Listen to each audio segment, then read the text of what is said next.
Let's start right here. From Patreon, David Laval sent this in. Great conversation with Bill Burr, and it was cool to see him giving you some feedback and advice from a guy who's been on top of the game for a long time. Was there anything in particular he said that resonated with you or made you think differently about comedy and your career? Thank you, David Lavelle. You know, it was tough.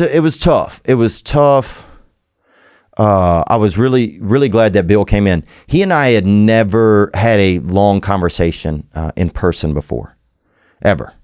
We'd had a couple of conversations on the phone, and so I think it was kind of a new, you know, I don't know if we knew each other's vibes that well. I mean, or I don't think he knew mine very well, and that makes sense.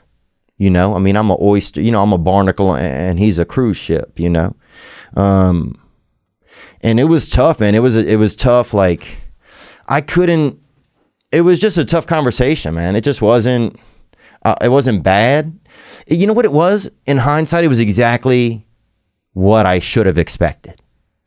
You know, he's Bill Burr. There's a reason that, that I think he's the best, because he's just, you know, he's a train, man.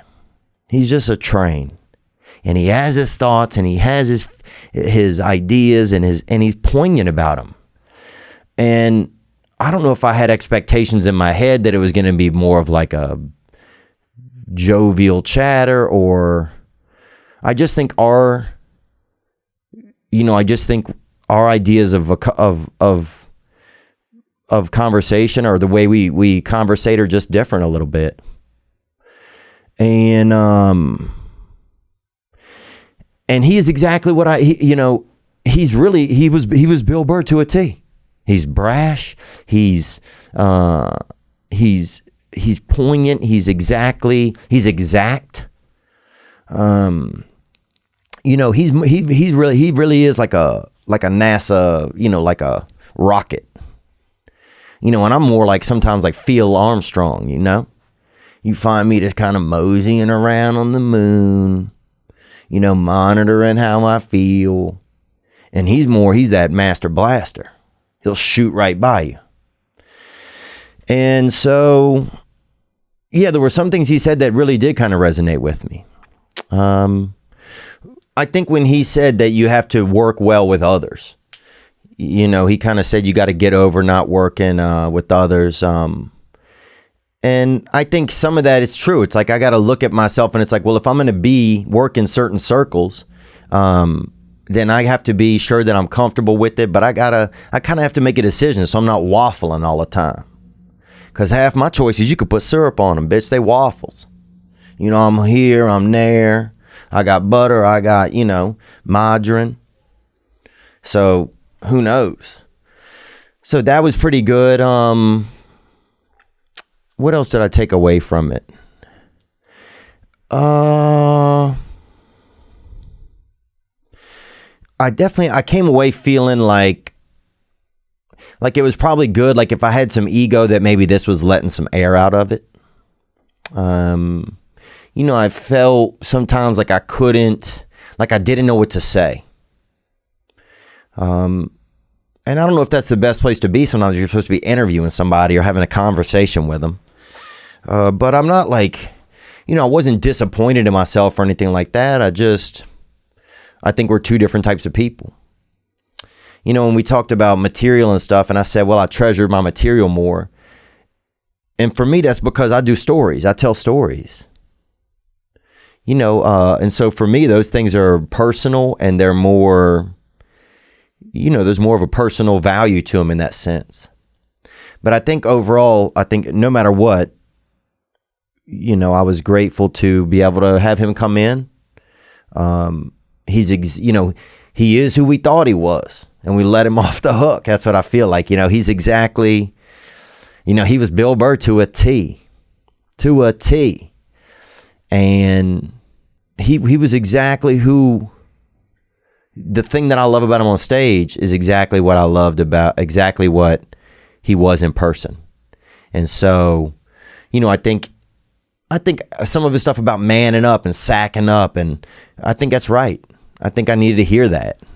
It doesn't mean that I can't still be myself or that, but it's nice to sometimes just, sometimes you want to hear, people need to hear, sometimes only certain ways you can hear something. Sometimes somebody will beat you with a damn bat, but if you don't care who's beating you, you won't even pay attention. You'll just have bat marks all over your back and legs and side and, and elsewhere. But every now and then somebody who holds some weight in your life will hit you with that bat, with a bat full of facts, bro, that fact bat. And pow, get your shit together. Pow, you need to man up. Pow. So I think it was sometimes tough to like kind of joke around or what our vibes were. I think we're just kind of off.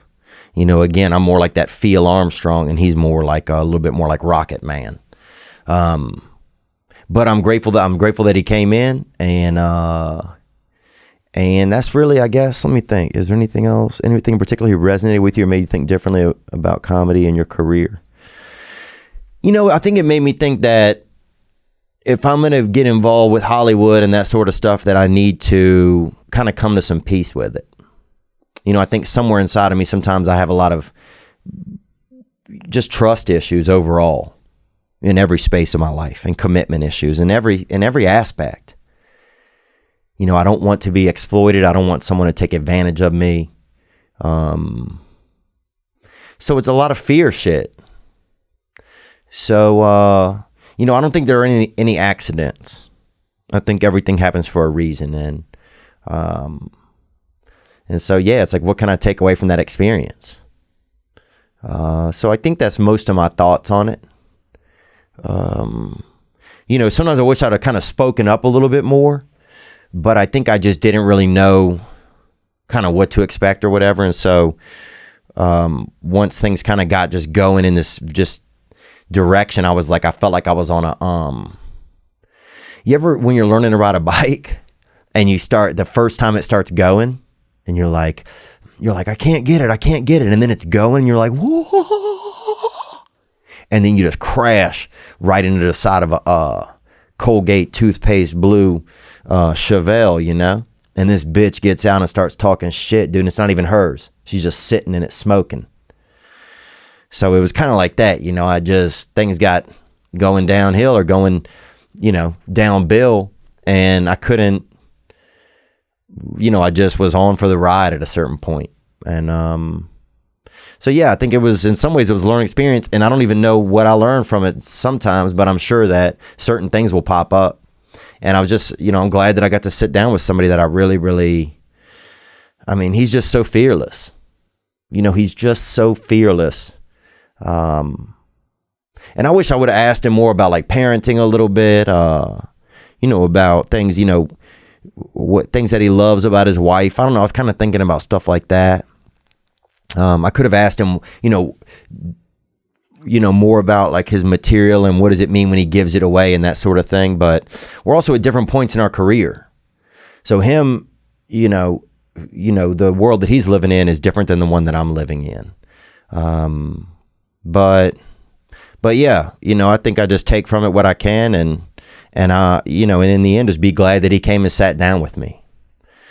I could let it kind of hurt my ego a little and I don't think it did that, but I think if there was some ego in me that needed to be corrected, then, humility is always, even though it's painful sometimes, it's a rabbit that I'll let, run around in my shirt. So I'll get that little freaking bunny that'll bust my ego up and put it in my shirt sometimes and let that bitch hop around, bro. And just show my chest to it, how I'm doing it. So